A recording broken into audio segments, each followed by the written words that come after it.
Good morning, good afternoon, good evening, and welcome to Season 2 of the Logical Christian Podcast. I'm your Logical Christian, Dan Erwin.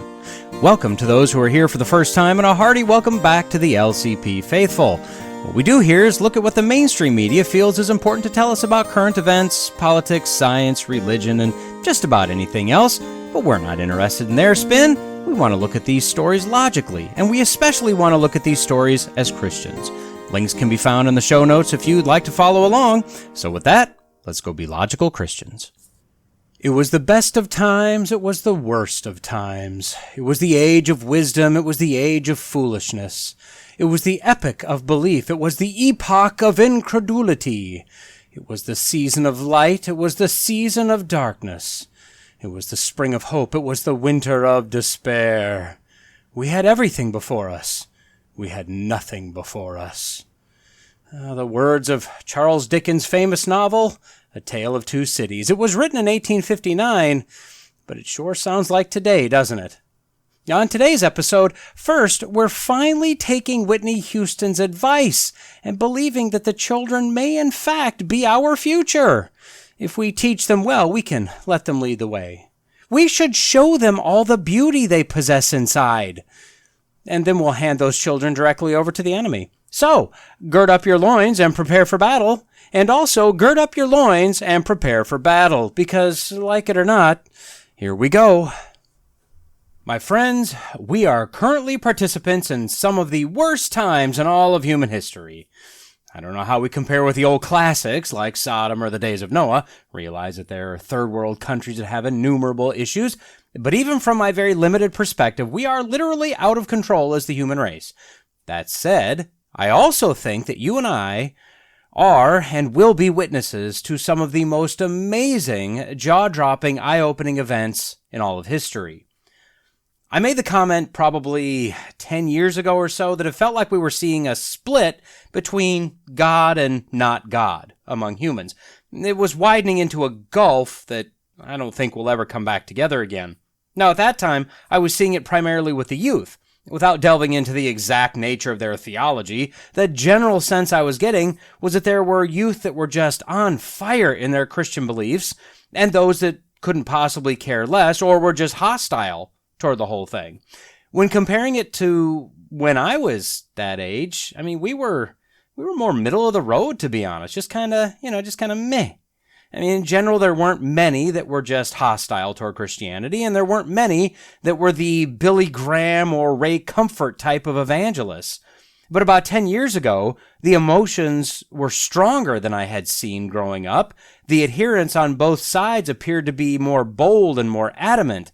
And now, 10 years later, that gap I was seeing has definitely widened into what I believe is an uncrossable gulf. Look at what we're all facing today. Teachers openly posting videos about how they're grooming kids. People in positions of authority and prominence trying to mainstream pedophilia.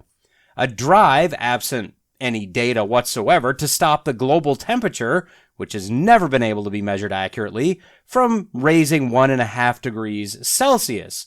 For no reason, with those screeching about how it must be stopped, fully admitting that there's no way we could ever hope to stop it, and there's no reason why we believe that the current temperature is the correct one.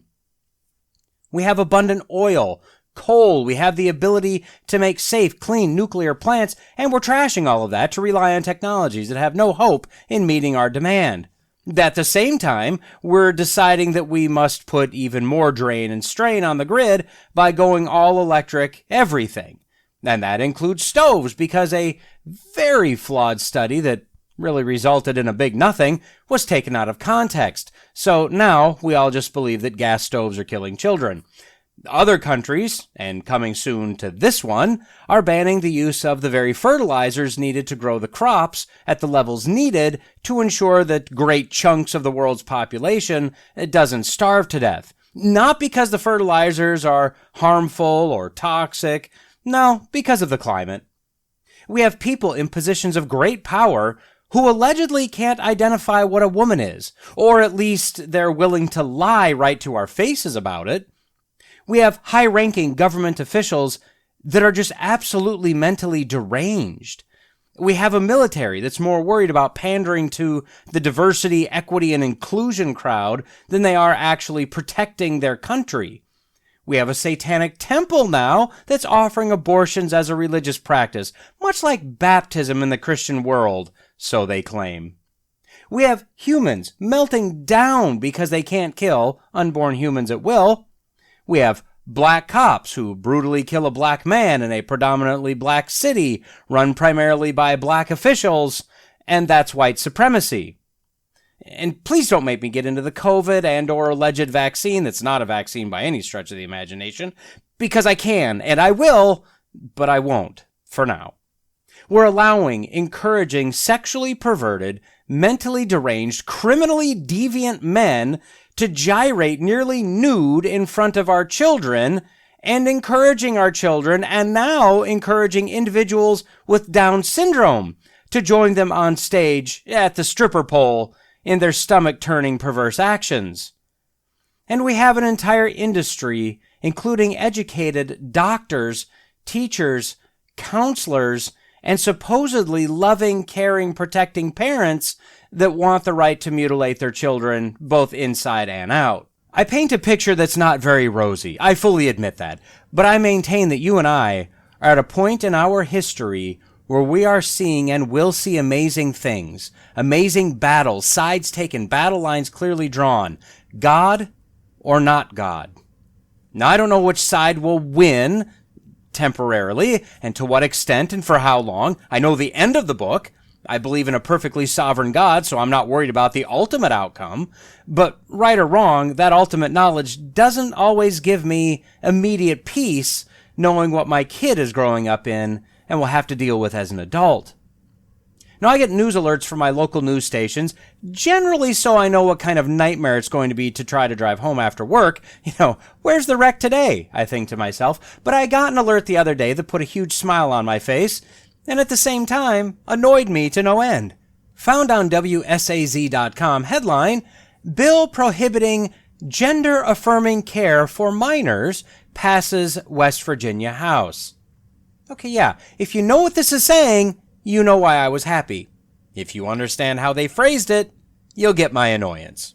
So, to be somewhat brief, as this article isn't going to be our only landing point, as I said in a recent episode, the West Virginia legislature, a nearly 100% supermajority in both chambers on the Republican side, has been doing some really, really good things. They're shoving anti-woke, pro-conservative, pro-Christian bills through the process faster than I've ever seen done before. Some of them, like in the previous episode, I think are a little bit more of a stunt than anything, but that's neither here nor there. They're doing a lot of good. So, kudos to them. I mean, absolutely. The Dems, of course, are losing their minds, but there aren't many in the House or the Senate, so the screeching inside the Capitol is, it's kept at a minimum. And generally, since liberalism is a mental disorder, one would have to question if the left even realizes the losses of their quote-unquote minds. Anywho, West Virginia passed a bill on Friday, February 3rd, along party lines, that's 84-10, in the House to ban child physical mutilation surgeries and child internal hormone mutilation drug therapy. Or as stated in the article, quote, West Virginia lawmakers in the House Judiciary Committee voted Monday to add a ban on hormone therapy to a bill prohibiting gender-affirming surgery for minors before advancing the legislation to the full House of Delegates. Ugh. Apparently on Friday, prior to the vote, 80 speakers took to the public mic to express their opinion on the bill to be voted on. All but 2 were pro-child mutilation, which, that's just astonishing. The couple Democrats left in the House said that this bill would harm minors, by not destroying them physically, and that the bill actually, quote, bullies people. If there's one thing the left knows, it's how to bully people. They said that they didn't think the bill's sponsors spent any or enough time speaking with, quote, medical providers who actually perform gender-affirming care, or as I'd like to call them, Supermax federal pen residents in the future. They further said, quote, every major national medical association has come out strongly opposed to bills barring children from accessing gender-affirming care. Data indicates that 82% of transgender individuals have considered killing themselves, and 40% have attempted suicide, with suicidality highest among transgender youth, according to a 2022 study published in the peer-reviewed Journal of Interpersonal Violence.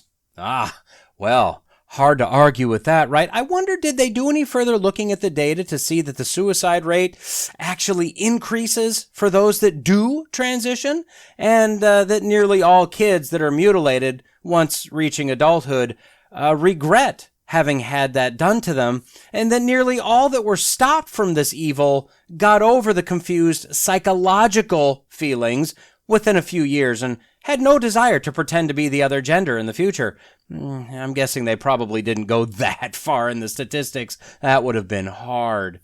Furthermore, keeping in mind, as I've stated before, peer-reviewed, that means literally nothing. I mean nothing. All it means is that someone signed off on you or the topic, or they were paid enough to sign off. It doesn't mean that they checked the data, did their own analysis, or even read the article, or even the title of the paper. It means nothing. And yes, the data bears that up. And finally, with regard to the cognitively questionable leftist comments, if, quote, every major national medical association agrees with child mutilation, sounds like we're going to need more prisons.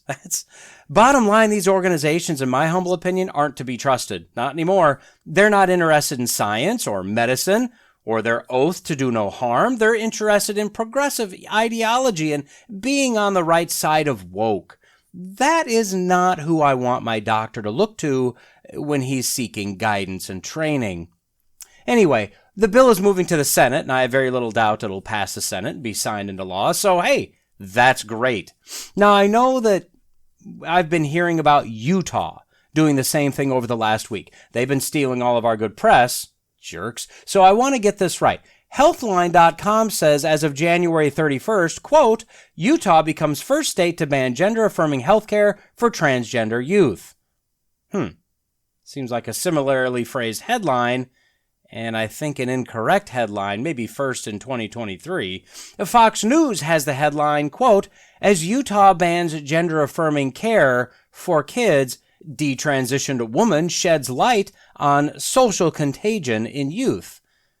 Okay, well, the second half is good, but a right-leaning news organization, gender-affirming care, okay? The HuffPost stated, quote, Utah governor signs bill banning gender-affirming healthcare for trans youth. And the New York Post, a generally right-leaning source, says, quote, Utah Governor Spencer Cox signs gender-affirming surgery on minors ban into law. I mean, could someone help me here? Why are all the news sources, left or right, for or against, calling this gender-affirming healthcare? Am I missing something here? The Hippocratic Oath. Let's take a look at that. It's attributed to the 4th and 5th century BC Greek physician Hippocrates. Oh, stop it. I know it's Hippocrates. Well, at least I think it's Hippocrates. Could be Hippocrates. The earliest surviving copy of this oath, or at least the oldest fragments, are from AD 275, so, 700-800 years later. That was, first of all, written in nothing but silly squiggles, just gibberish, or as Wikipedia calls it, Koine Greek. Anyway, it says in part, quote, I will use those dietary regimens which will benefit my patients according to my greatest ability and judgment, and I will do no harm or injustice to them. Neither will I administer a poison to anybody when asked to do so, nor will I suggest such a course. Similarly, I will not give to a woman not sure of this word, pessary, to cause abortion, but I will keep pure and holy both my life and my art. I will not use the knife, not even verily on sufferers from stone, not sure what that is, but I will give place to such as are craftsmen therein. Into whatsoever houses I enter, I will enter to help the sick, and I will abstain from all intentional wrongdoing and harm, especially from abusing the bodies of man or woman, bond or free. Seems like this, both the administration of incorrect opposite hormones and the slicing and dicing of body parts, removing some, adding some, rearranging and relocating some. It seems like that may be the incorrect use of the knife, possibly doing some intentional wrongdoing and harm and abusing the bodies of man, woman, bond, or free. And as this does nothing to curb the suicide rate, and all data and statistics show that this is the wrong course of action, it seems like this would be causing harm, at least in the mid to long term, right? But that's old, archaic, dusty language. We get a completely different story in the modern version, right? Quote, I will apply for the benefit of the sick all measures that are required, avoiding those twin traps of overtreatment and therapeutic nihilism. I will remember that there is art to medicine as well as science, and that warmth, sympathy, and understanding may outweigh the surgeon's knife or the chemist's drug. Most especially must I tread with care in matters of life and death. If it is given to me to save a life, all thanks. But it may also be within my power to take a life. This awesome responsibility must be faced with great humbleness and awareness of my own frailty. Above all, I must not play at God. Okay, so let's see here. Don't overtreat and don't deny treatment, which is what therapeutic nihilism means.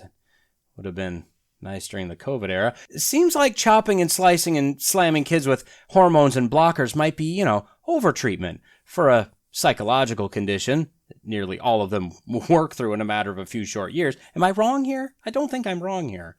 Warmth, sympathy, and understanding may outweigh the knife. Well, then why are so many so frantic to grab and use the knife? It almost makes me think there might be something mentally wrong with these butchers. And that last bit, what did that quote? Above all, I must not play at God. Seems to me, correct me if I'm wrong here, gender is not so much assigned at birth, even though people have used those words, as it is assigned at conception when the old chromosomes match up. By making physical rearrangements and additions and subtractions, and then just telling someone that they are or aren't what they are or aren't or whatever, I don't know, just because their physical appearance has been horribly altered, doesn't that seem to be, quote, playing at God? Now, according to Wikipedia, they cite a 1989 survey of 126 U.S. medical schools. At that time, 3 of them used the original oath, 67 used the modern version, 33 used something called the Declaration of Geneva, and then there were some other straggler oaths and a few that didn't use an oath at all. So just to round out our most used oaths list, the Declaration of Geneva. Now, that was first established in 1948, with the latest revision being 2017. So let's take a look at a few of the pertinent clauses in the most current oath, if any. And, there's some interesting bullet points here. It starts off with, as a member of the medical profession, I solemnly pledge, and then it has a number of bullet points. I will respect the autonomy and dignity of my patient. I will maintain the utmost respect for human life. I will not permit considerations of age, disease or disability, creed, ethnic origin, gender, nationality, political affiliation, race, sexual orientation, social standing, or any other factor to intervene between my duty and my patient. I will practice my profession with conscience and dignity and in accordance with good medical practice. I will not use my medical knowledge to violate human rights and civil liberties, even under threat. Okay, so to me, this is a very ambiguous oath, with a solid, woke LGBTQ section wedged in there, probably the latest revision. This one is basically open for interpretation. What are human rights and civil liberties? Who defines dignity? What exactly is respect? We used to know what these mean, but now, without strict definitions, you could easily make the argument, from a satanic point of view, that the child has the human right to have their dignity respected. So, go ahead and start cutting. If you go to the ACLU website, and I have no idea why you would ever do that except to search for something like this, they have a section under their LGBTQ rights topic entitled Mapping Attacks on LGBTQ Rights in the U.S. State Legislature. They state, quote, In the last few years, states have advanced a record number of bills that attack LGBTQ rights, especially transgender youth. The ACLU is tracking these attacks and working with our national network of affiliates to support LGBTQ people everywhere. Oh, thank you so much. Then below that, there's a map of the U.S. and a listing of all the bills that they're considering to be attacks on LGBTQ rights in each state. Now, jumping to another site, according to Insider.com from February 1st, quote, Utah just banned gender-affirming healthcare for transgender kids. These 21 other states are considering similar bills in 2023. So let's take a quick look, shall we? We might as well. Texas. Child mutilation is already banned. They're trying to make it a form of child abuse, a second-degree felony. Good for them. Missouri, working on a bill that makes coercion of a minor into gender-affirming care. That's quotes around that. A child abuse felony. Good. Iowa, South Dakota, North Dakota, Indiana, Wyoming, West Virginia, and Montana are all working to restrict child mutilation. Good, good, good. New Jersey. Ugh. Republicans introduced a similar bill, and good luck getting it through that Democrat mess there, but I mean, good for them at least. Kentucky, Republicans are looking into the same type of bill, but they have to get it past their Democratic governor. Tennessee passed a bill outlawing child mutilation last year. They're working on expanding it this year. Mississippi has the same type of bill through the House, moving on to the Senate. Hawaii and Oregon, Republicans again have introduced bills there too, but those are heavily blue states. Nebraska is working on a bill to ban this atrocity for those under 19 rather than 18. And Kansas, Virginia, New Hampshire, and South Carolina have introduced bills banning those under 21. And Oklahoma. Oh, Oklahoma. They have a bill working through Congress to extend the age to 26. Way to go, OK. Additionally, Arizona, Alabama, Arkansas, and Florida all passed bills last year that restrict hormone or surgery for minors in various ways. Now, before we get too cocky with these, those bills that are introduced in blue states are basically DOA, all right? The other bills will no doubt be put through stiff legal challenges, and as I know all too well, in West Virginia, we have enough activist, evil, demonically controlled judges that they'll at a minimum put a stay on these laws to force them to go through who knows how many legal challenges. So what do you and I do with all this? Well, if there are bills working through the system in your state, call your various reps or tweet them. If you're not suspended from Twitter for infinity, like apparently I am, or email them, whatever. Let them know that you want this passed to protect kids, that you've got their back, regardless of what's going on, regardless of the state you're in. Oh, pray, right? We know that children, all humans really, but children are image bearers of God. We should be fighting just as hard to let these kids be born and to let them grow up as who they literally, biologically, scientifically are. The demented left wants to say that the only way you can claim to be pro-life is if you're anti-death penalty. No, those that have committed certain levels of crime have forfeited their right to live on this planet. But to be pro-life, we should be pro-life in the womb. We should be pro-life for these kids to grow up without being psychologically manipulated, coerced, and destroyed. So-called gender-affirming care is nothing but the attempt to abort a child for who they are, and results in the preemptive birth control via medically induced infertility and sterilization. Pro-life must extend to fighting for these kids to live a normal life, not one that some evil counselor, notoriety-seeking demented mother, demonic doctor has manipulated them into.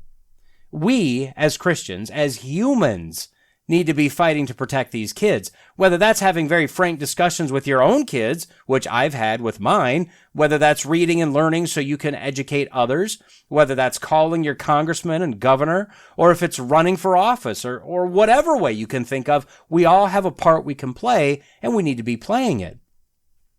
Now, I started off this segment with an abbreviated list of all the bad going on in this country right now, but I said that, quote, I also think that you and I are witnesses to some of the most amazing, jaw-dropping, eye-opening events in all of history. Satan is making a play. He's trying to win the game right here, right now. I'm not saying that this is the end, that the return of Jesus is any day now. Personally, I don't think so. I just don't see it. It could be. I just don't get that sense, at least not yet.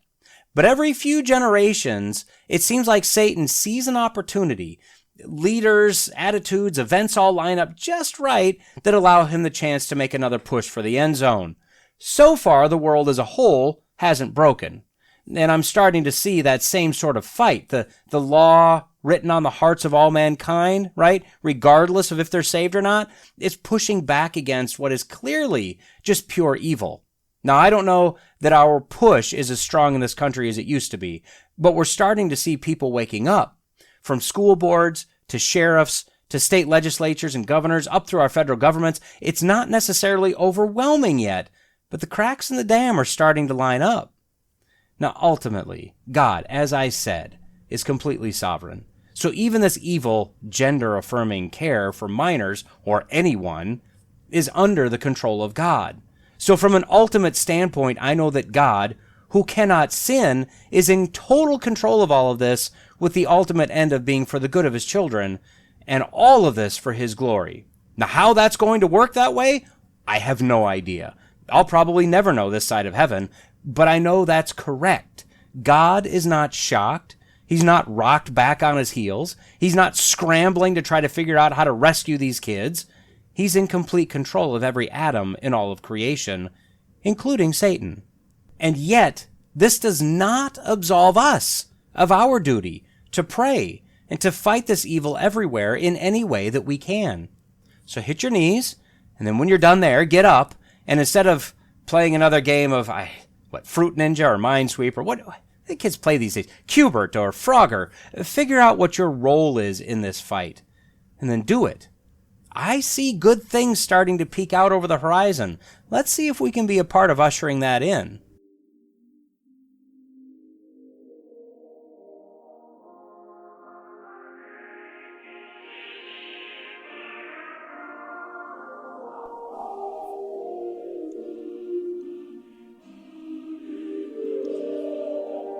Well, comrades, welcome back. I trust that while we've been apart, you have only taken as needed, supplied by our ever-benevolent government overlords, and that you have given according to your abilities so as to benefit not only your comrades, but also the motherland. To those who have helped the authorities root out subversion, treachery to the state by seeing something and saying something, there will be an extra slice of bread in your weekly allotment. Together, my friends, we will crush capitalism and prove once and for all that communism is the only form of government that can adequately love and care for its people, even if it takes the deaths of millions upon millions of you, mostly through starvation, to prove this fact to the world. And that's enough hot air to play the USSR Anthem Trap Remix free communist type beat made by alo.mp3, found on YouTube. Oh man, is that simply fantastic. The link is in the notes. Might be my favorite remix of at least right now. Okay, enough of that. Welcome back to our look at the Communist Goals for America, Part 5. Just a quick reminder, these were the goals as read into the congressional record by a Democrat, no less, in 1963. When last we spoke, the Communists appeared to be winning, having succeeded, by my count, in 9 of the 14 goals we looked at thus far. And I believe I misspoke at the end of the last episode saying that we were at 9 of 13, but we were on goal 14, so that's literally impossible if math is still true. Which these days, I mean, who knows? Maybe 13 can be 14 if you just really want it to be. I don't know. Anyway, since we've looked at 14 of these goals, or 13 if you're using new math, we need to head right on over to goal number 15, don't we? As I said at the end of the last episode, so far the goals have been kind of international, logistical type of goals, but now we're going to get into the meat of the issue. The list transitions from the global stage to the United States specifically. We'll have to be a bit more subjective in order to keep score here, and we may have to award partial credit for some. We'll decide that as we go. So, without further ado, or whatever communists further, let's take a look at goal number 15. Number 15. Capture one or both of the political parties in the United States. Okay. Let's start here. I don't believe that the commies have captured both political parties. Although there are a few rhinos, a few useless liberals in the Republican Party, the Republicans as a whole are not communist. They're trending toward democracy, they'll slide into progressivism and socialism eventually, but they aren't there yet. I mean, that's why you're seeing an attempt by the Freedom Caucus, generally, to take over the party and try to bring it back to where it's supposed to be. Now, on the other side of the aisle, So to be fair, I don't believe that communism has actually captured the Democrat Party either. I know some feelings may differ on that, but I don't think it has. I'd like to say it has, but I just can't say it, at least not yet. Now, there are a few, like the so-called Squad, Ilhan Omar, Alexandria Ocasio-Cortez, Rashida Tlaib, Ayanna Pressley, who doesn't get as much press as the others, and I'm not sure why. I believe these four are absolutely communist, okay? They are members of the Democratic Socialists, which is essentially communist, but I can't place many other than them into the communist camp. I mean, even Bernie Sanders, who, I mean, believe it or not, Bernie is right on so many of the problems in the system that we've turned this country into, but is completely wrong on every single one of his solutions. But even Bernie, an avowed socialist, is not a communist. I mean, totally committed to socialism.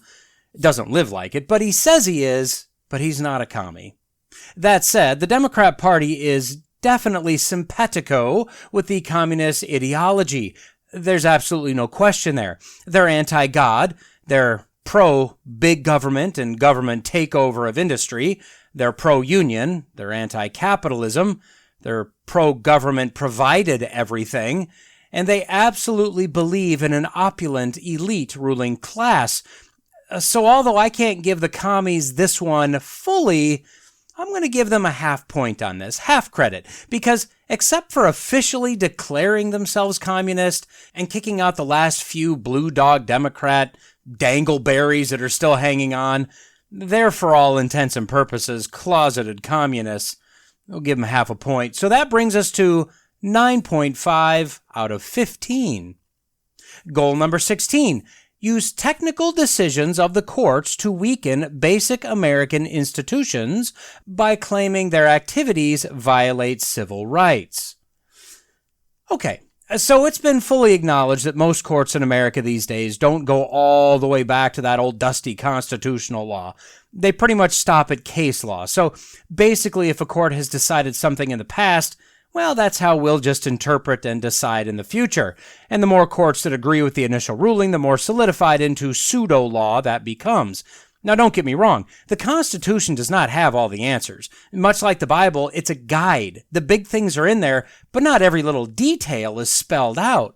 And because of this, judges must interpret the law to determine guilt or innocence. Now, this should ideally funnel back to the Constitution. But again, that's not what we do anymore, or at least we don't do it very much. This was actually the big to-do about Roe being overturned. It was settled law, right? Which literally means nothing.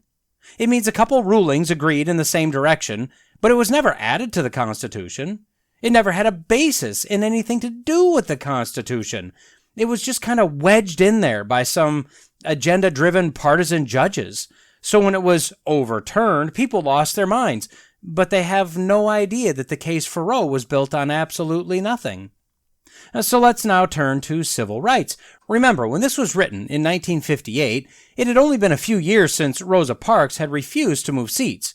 MLK Jr. was just getting started in his activism for civil rights. The ACLU had been around since 1920, but in 1954 they joined up with the NAACP to challenge racial segregation in schools. And see, all the civil rights things were ramping up around the time that these goals were being written.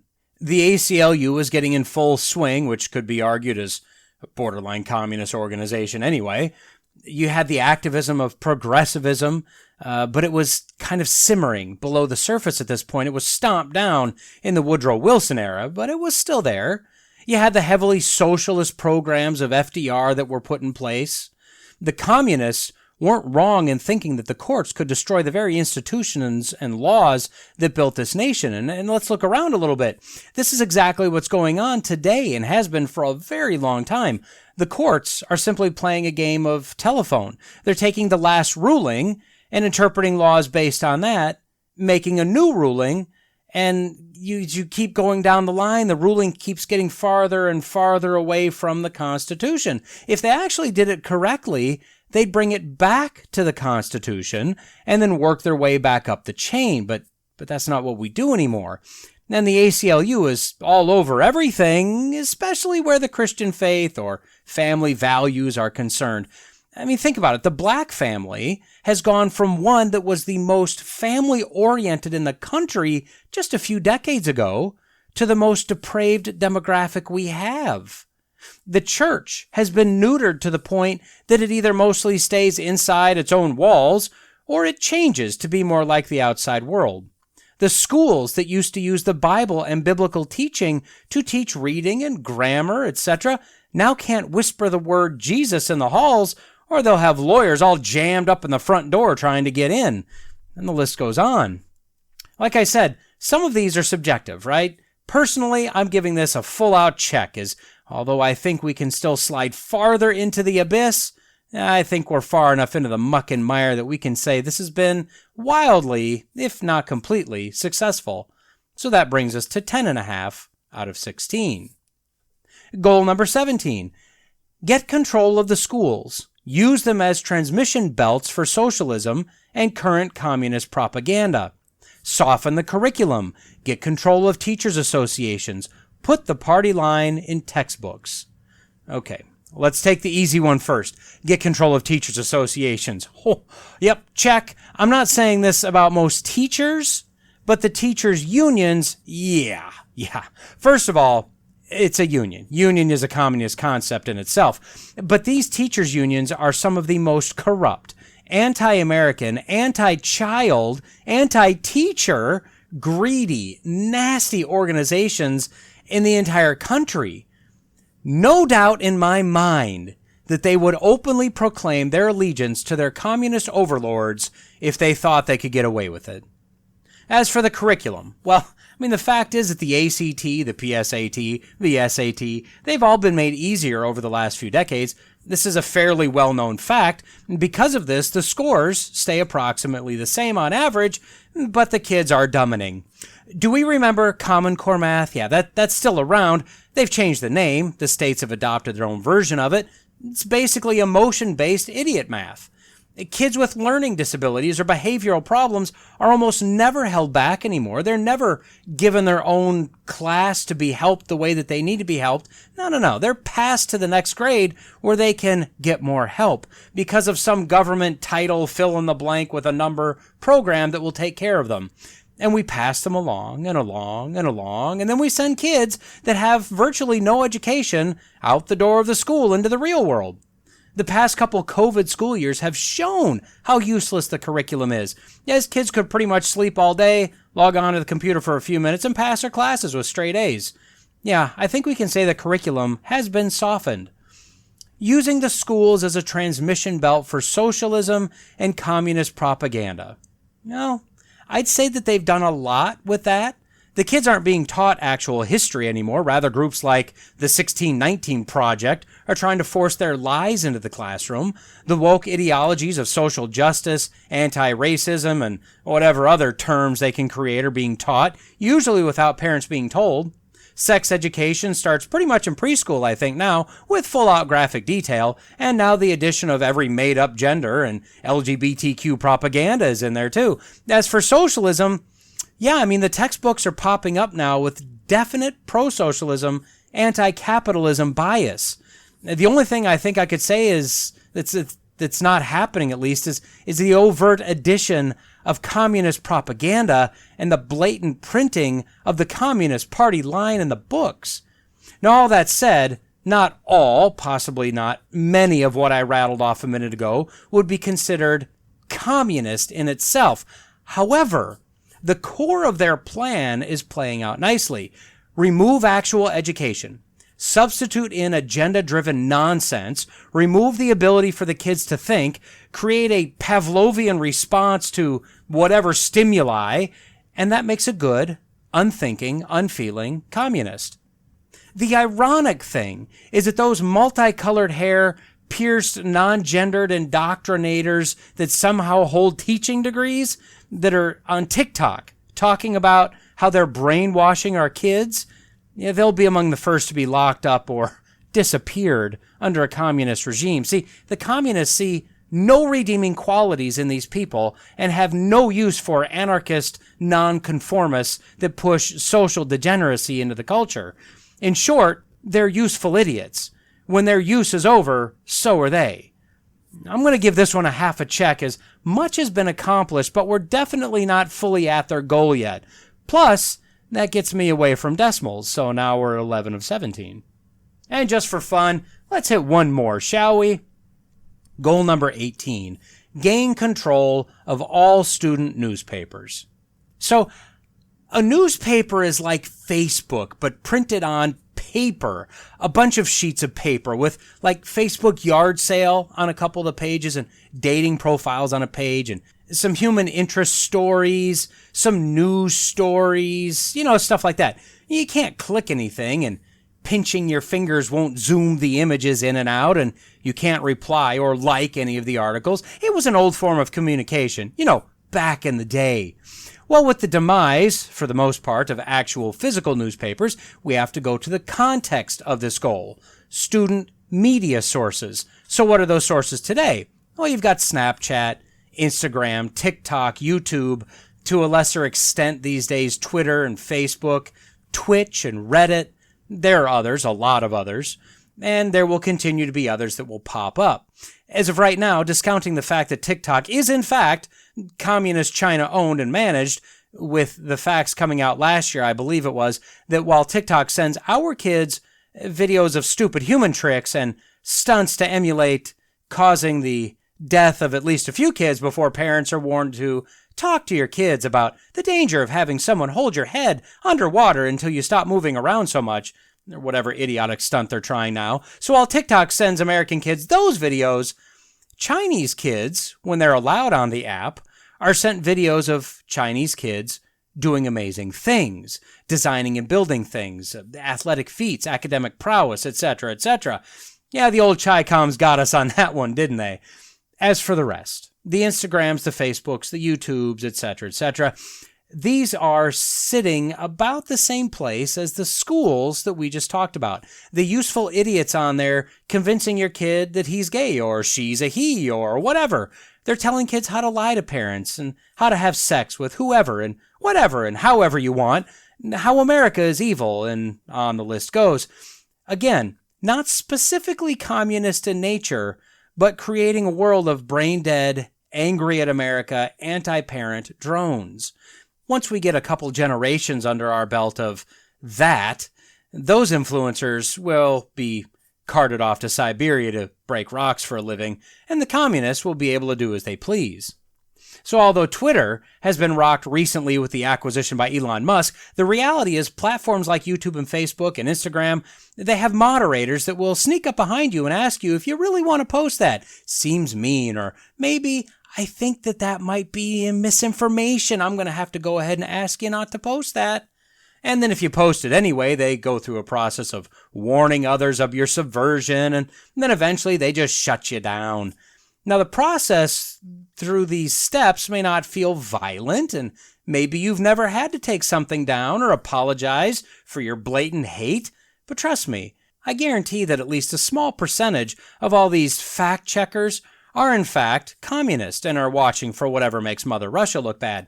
Regardless, the censorship and even the counter articles that they post, to show what a nutcase you are, that's exactly what a communist state does to its people. It censors, it rewrites, it propagandizes. So although, as with the schools, they aren't blatantly communist on these various student newspapers, there is no question what direction these things are trending. The useful idiots are playing their useful part until their use has come to an end. Then the next phase will begin, without them. I'll have to give this a half a check also, as it's moving in the right direction. I mean, right, if you're a commie. And I think that's probably a good place to end this episode. We're now at 11.5 out of 18, about 64% communist as a country. That's by my subjective count.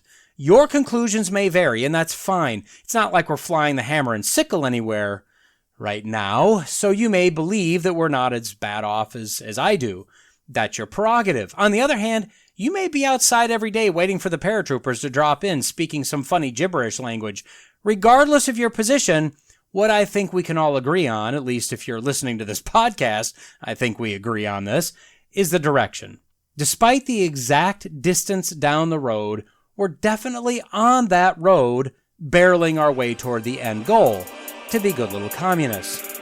So to close out this segment, I think a few inspiring words from Mr. Vladimir Lenin himself. Quote, "The way to crush the bourgeoisie is to grind them between the millstones of taxation and inflation." Quote, "We can and must write in a language which sows among the masses hate, revulsion, and scorn toward those who disagree with us." Quote, "Why should freedom of speech and freedom of press be allowed? Why should a government which is doing what it believes to be right allow itself to be criticized?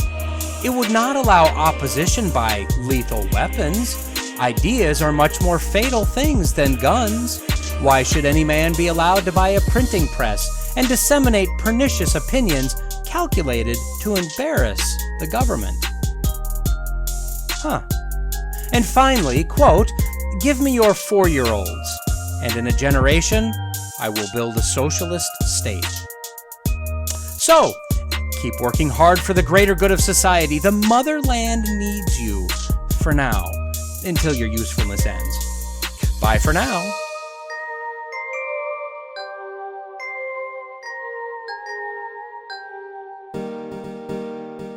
Well, we've reached the end of another episode of the Logical Christian Podcast. Don't forget to like, subscribe, comment, review, share, and all that podcasty stuff. Contact information can be found in the show notes if you'd like to reach out to me. Lawrence J. Peters said, "Against logic, there is no armor like ignorance." Jesus told us that if you abide in my word, you are truly my disciples, and you will know the truth, and the truth will set you free. So stay in the word, stay logical, stay faithful, and until next time, God bless.